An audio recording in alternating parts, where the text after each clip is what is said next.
तो गाइस आज मैं एक्सप्लेन करूंगा मार्शल नर्स सीजन 12 एपिसोड 59 को। तो अगर आपको हमारी इस वीडियो की एक्सप्लेनेशन पसंद आती है ना तो एक बार चैनल को लाइक सब्सक्राइब जरूर करें। अगर आपने हमारे पिछले एपिसोड्स को मिस कर दिया तो एक बार प्लेलिस्ट में जाकर वहां पर चेकआउट जरूर करें। तो चलिए बिना किसी देरी के आते हैं कहानी की मेन स्टोरी लाइन पर। तो इस एपिसोड की स्टार्टिंग वहीं से होती है जहां से पिछला एपिसोड खत्म हुआ था।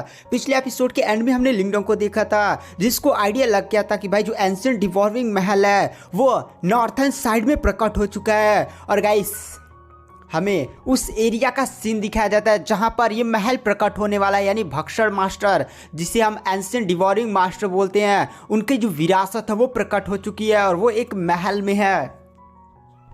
और गाइस जहां पर महल प्रकट होने वाला था ना वहां पर एक काफ़ी ज़्यादा भयानक ऐसे स्पेस में दरारें पड़ गई थी और उसी के अंदर से काफ़ी ज़्यादा भयानक आभा रिलीज हो रही थी। महल अभी तक निकला नहीं था, केवल लिंगडोंग को आइडिया था कि भाई महल है वहां पर। और जो स्पेस में भयानक सी दरार हुई थी ना उसी दरार से काफ़ी ज़्यादा खतरनाक आभाएं रिलीज हो रही थी और पूरे इस बिस्ट की दुनिया में फैल रही थी। और गैस जहाँ पर ये दरार हुई थी ना वो समझे बहुत ही ज़्यादा बंजर इलाका है, उधर कोई रहता नहीं है, जस्ट लाइक डिजर्ट नहीं है वैसे एकदम टू सेम वहाँ पर कोई पेड़ पौधे नहीं है, बस वहाँ पर केवल बंजर ही बंजर ज़मीन है, इसलिए वहाँ पर ज़्यादा जनसंख्या नहीं रहती है। उसके बाद गैस हमें ड्रैगन ट्राइब का सीन दिखाया जाता है जहां पर इस आभा को ड्रैगन ट्राइब के पैट्रियार्च भी महसूस करते हैं। तुरंत वो लोग ड्रैगन ट्राइब के ऊपर दिखाई देते हैं, उनके सामने कुछ एल्डर्स भी आ जाते हैं जहां पर जो एल्डर्स होते हैं वह कहते हैं लगता है किसी बहुत ही ज़्यादा पावरफुल रीइंकार्नेशन लेवल की कल्टीवेटर की विरासत प्रकट हुई है जो एंशिएंट टाइम का बहुत ही ज़्यादा भयानक कल्टीवेटर था। एंशिएंट टाइम में ना गाइस जो बहुत ही ज़्यादा पावरफुल कल्टीवेटर होते थे, बहुत ही ज़्यादा डेंजर लेवल के, वो लोग ऐसी अपनी विरासत छुपाने उपाने के लिए ना दूसरी एक अलग ही दुनिया बना देते थे, उसी के अंदर अपनी सारी विरासतों को रख देते थे। तो यह जो नहीं एंशिएंट डिवॉरिंग मास्टर उन्होंने भी ऐसा ही किया है और यहाँ पर ड्रैगन ट्राइब के एल्डर्स को भी नहीं पता है कि वो एंशिएंट डिवॉरिंग मास्टर की विरासत है। तो इसीलिए वो लोग कहते हैं लगता है बहुत ही ज़्यादा किसी पावरफुल रीइंकार्नेशन लेवल की कल्टीवेटर की विरासत प्रकट हुई है और यह एंशिएंट टाइम की विरासत रखती है। पूरी जो इस विरासत की आभा है ना पूरे विश्व की दुनिया में फैल रही है और हमें इससे अभी भी बहुत ही ज़्यादा खतरनाक है कंपन महसूस हो रही है। तो वहाँ पर जो ड्रैगन ट्राइब के पैट्रियार्च होते हैं वो एल्डर्स की तरफ देखते और कहते हैं हाँ दरअसल मैंने इस आभा को लोकेट किया और ये पता चला कि नॉर्थर्न साइड के उस बंजर एरिया में है जो यहाँ से काफ़ी ज़्यादा दूर है और यहाँ तक हमें आभा महसूस हो रही हैं। मैंने अपनी पावर्स का यूज़ करते हुए उस दरार के अंदर झांकने की कोशिश की थी लेकिन मेरी शक्तियों को वहीं पर जलाकर भस्म कर दिया गया। यानी तुम समझ सकते हो मेरी शक्तियों को बहुत ही आसानी से भस्म कर दिया गया और भक्षण शक्ति केवल एंशिएंट टाइम के एक ही बंदे के पास थी और वो थी एंशिएंट डिवॉरिंग मास्टर। उसकी पावर मुझे वहाँ से भी बहुत ही ज़्यादा खतरनाक महसूस हो रही है। एंशिएंट डिवॉरिंग मास्टर का नाम सुनकर ड्रैगन ट्राइब के एल्डर्स होते हैं वो काफ़ी ज़्यादा शौक हो जाते हैं क्योंकि गाइस उन्होंने एंशिएंट डिवॉरिंग मास्टर के बारे में बहुत सारी कहानियाँ सुनी थी कि एंशिएंट टाइम में जो इनके ड्रैगन ट्राइब में 6 फेस ड्रैगन एम्परर था जिसने इस पूरे विश्व की दुनिया पर राज किया था, चाहे वो कोई भी ट्राइब हो सभी को एकत्रित कर कर सभी पर एक साथ राज किया था। लेकिन जब भी उसका सामना एंशिएंट डिवॉरिंग मास्टर से होता था तो एंशिएंट डिवॉरिंग मास्टर उसे हरा देते थे। तो इसीलिए वो भी इस महान व्यक्ति की विरासत के बारे में सुनकर काफ़ी ज़्यादा शौक हो जाते हैं। तो वहाँ पर जो एल्डर्स होते हैं वो पैट्रियार्च से बोलते हैं तो पैट्रियार्च हम लोग को भी चलना चाहिए विरासत को प्राप्त करने के लिए। तो वहाँ पर जो पैट्रियार्च होते हैं वह कहते हैं नहीं, उस एरिया में एक अजीब सा प्रेशर फैल चुका है और समझे एक टाइप की शील्ड फैल चुकी है जिससे उस विरासत के आसपास वाले एरिया में केवल वही जा सकता है जिसकी कल्टीवेशन रीइंकार्नेशन लेवल से कम हो। अगर वह जाने की कोशिश करेगा तो वह पहली बात एंटर ही नहीं कर पाएगा और उसे विरासत कभी नहीं मिलेगी। तो वहाँ पर जो एल्डर्स होते वह कहते हैं अच्छा ये बात है। तो वहाँ पर एक एल्डर ड्रैगन ट्राइब के पैट्रियार्च से पूछता है पैट्रियार्च हमें क्या करना चाहिए।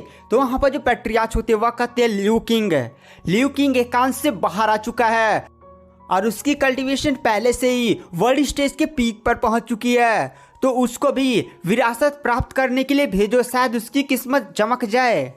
तो वहाँ पर एल्डर्स कहते क्या ल्यू किंग बाहर आ चुका है। वो लोग भी काफ़ी ज़्यादा खुश हो जाते हैं और कहते हैं ठीक है हम अभी सूसिप के पास सूचना भेजवाते हैं।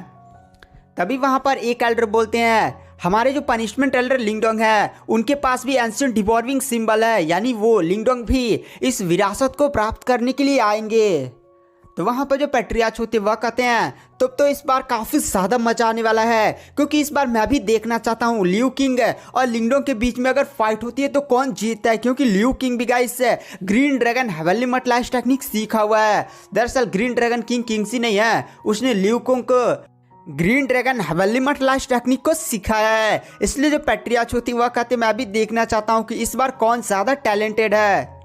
तो गाइस जिस तरह से ड्रैगन ट्राइब के पैट्रियार्च और एल्डर्स को पता चल गया था कि एंशिएंट डिवॉर्विंग मास्टर की विरासत प्रकट हो चुकी है, वैसे ही जो 4 बड़े बड़े और ट्राइब्स थे जैसे सेलेस्टियल डीमन मार्टिन ट्राइब है, 9 फोनिक्स ट्राइब है, और गाइस चौथा जिसका मैं नाम आपको बताने वाला, मैंने पिछले एपिसोड में नाम नहीं बताया था, उसका नाम है कुन फेंग ट्राइब है। गाइस इन सभी 4 बड़े बड़े जो नहीं ये ग्रुप्स हैं या ट्राइब्स हैं उनको पता चल गया था कि एंशिएंट डिवॉरिंग मास्टर की ही विरासत प्रकट हुई है, और पूरे विश्व के दुनिया में जितने भी ट्राइब्स थे सभी के पास हंगामा मच जाता है कि भाई ये देखिए कोई बहुत ही ज़्यादा पावरफुल विरासत प्रकट हुई है। उन लोग को भी आभा महसूस होती है ना, लेकिन वो लोग ये नहीं जान पाते हैं कि एंशिएंट डिवॉर्विंग मास्टर की ही विरासत प्रकट हुई है। उन लोग को लगता है कि किसी बहुत ही ज़्यादा पावरफुल रीइंकार्नेशन लेवल की कल्टीवेटर की विरासत प्रकट हुई है। केवल इन 4 बड़े बड़े ट्राइब्स को पता था और लिंगडोंग को पता था। फिर गाइस हमें एक पहाड़ का सीन दिखाया जाता है। उस पहाड़ पर गाइस काली काली रोशनी घूमती है और वहाँ पर 2 ईमोस किंग प्रकट होते हैं, जहां पर गाइस एक ईमोस किंग उस आभा को महसूस करता है जो पूरे विश्व की दुनिया में फैली हुई थी, और वहां पर वो बंदा अपने दूसरे ईमोस किंग से बोलता है ये तो एंशिएंट डिवॉर्विंग मास्टर की विरासत प्रकट हो रही है। भाई ये बंदा मरने के बाद भी एकदम शांति से चमे जीने नहीं देता।